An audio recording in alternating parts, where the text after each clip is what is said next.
Hey guys, Dr. Bryan Wills coming to you live from Wills Chiropractic. Hope you guys are having a great day. It's beautiful, it's sunny out. It's kind of the middle of May.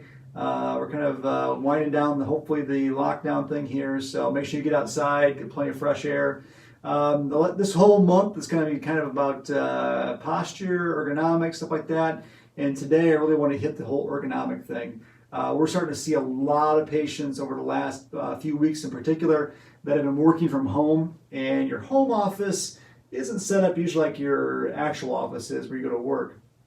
Most businesses now kind of pay a lot of attention to ergonomics and your workstation setup, and obviously at home we really don't think about that. Now that we're forced to work from home, we're starting to see a lot of we'll call it workplace injuries that are happening at home. So most of you are working on laptops now, which are not very good to work off of, especially positioning wise. So I just want to give you a few tips today, kind of how to set your home workstation up a little bit to make it not only a little easier for you to work, but to help avoid some of the things that we're seeing in the office with headaches and neck problems, shoulder issues, even wrist issues as well. So the thing you want to make sure is when you're working at a computer is that your eye level is pointed straight ahead. We talked last week about tech neck and how looking down puts a tremendous amount of wear and tear on the neck, causes a lot of degenerative changes, and end up leading to surgery after a while. Well, working on a laptop or something or looking down at your computer monitor all the time does the exact same thing. So we want to make sure we raise that monitor up.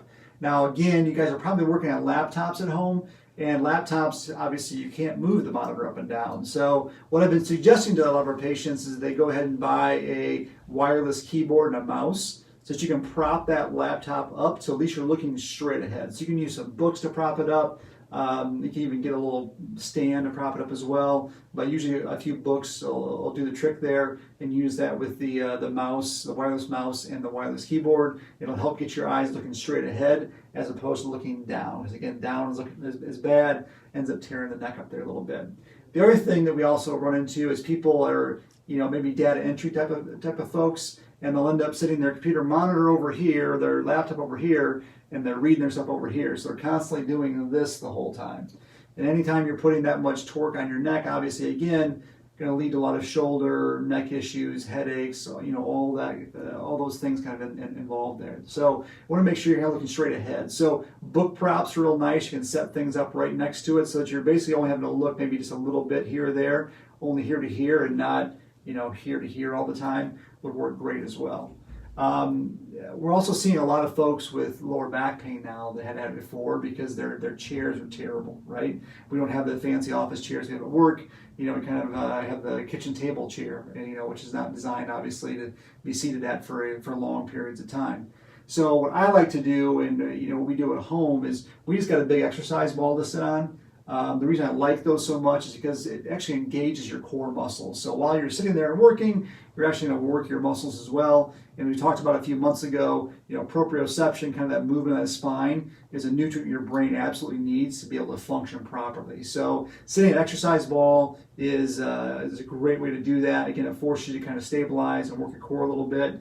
And also, really you can't slouch on an exercise ball. You can't do that roll forward thing. It forces you to kind of sit up straight the way that we're supposed to. So exercise balls are really inexpensive. We have them here obviously, but Walmart still carries them as well. You can order them online. They don't cost a whole lot. Just want to make sure when you buy one that when you sit on it, your thighs, the bottom part of your legs make a 90-degree angle. You don't want to be sitting up too high or sitting down too low with it as well. That brings me to the other tip that I want to give you also, and this comes straight from my aunt, who she was having a lot of low back issues. She does a lot of computer work, and I was asking her how she sat at her computer desk, and she's a big leg crosser. So she would literally sit, the computer's here, her legs would be facing this way, crossed, and she would just turn and do this. And she couldn't figure out why her back hurt. I'm like, well, if you sit like that for 8 hours a day, that's absolutely going to tear your back up. So want both your feet flat on the floor. Now I know some of you may be a little bit on the shorter side. You can't get your feet all the way down there. So like my wife, I might have her put like a little bench or some books underneath her feet just to keep them flat on the floor so they're not dangling there, because it causes a lot of sciatic issues as well. Okay. The other thing that I tell people to do a lot of is to get standing desks. So nowadays you can get those pretty much anywhere, those seated to standing desks where you just kind of raise them up or lower them. Those are definitely better for you. Obviously sitting all day long is not good for you. We'll talk about that probably next week about the sitting. But to be able to stand and kind of use your muscles and move around a little bit is much better than sitting down there. The last thing I'm going to go over with you isn't such a big deal anymore, but I'm still finding a little bit of issues with it, is that people either don't have Bluetooths or don't have headsets, and they're on their phone. They're kind of doing that old pinch thing there where they're typing on there on the phone thing. So make sure you got a good Bluetooth. Headsets work great for a lot of these Zoom meetings that we're doing. Kind of blocks out a lot of the ambient noise. That you're not having to be distracted from that as well. Plus people can actually hear you because you're speaking to a microphone. And the very last thing I want to go over real quickly is just your hand position. So carpal tunnel obviously is a huge issue. People that use laptops all the time, especially when they're working on their lap, like I've talked to a lot of patients about, their wrists are bent upwards all the time, so they're constantly doing that. And it puts a lot of torque on those wrists, those carpal tunnels, causes a lot of hand numbness, hand pain, stuff like that. So you want your arms pretty much parallel with the floor. So however high or low you have to move your chair to get your hands kind of parallel with the floor would be much, much better. So there's 5, 6, 7 tips or so for you to kind of set up your workstation at home. There's a lot more I can talk to you about, but again, I wanted to give you some quick tips today to kind of start changing your workstation because most of us will probably be working at home for a while here. So if you have any questions or comments, please leave them below so we can get them answered. And until next time, keep living the dream.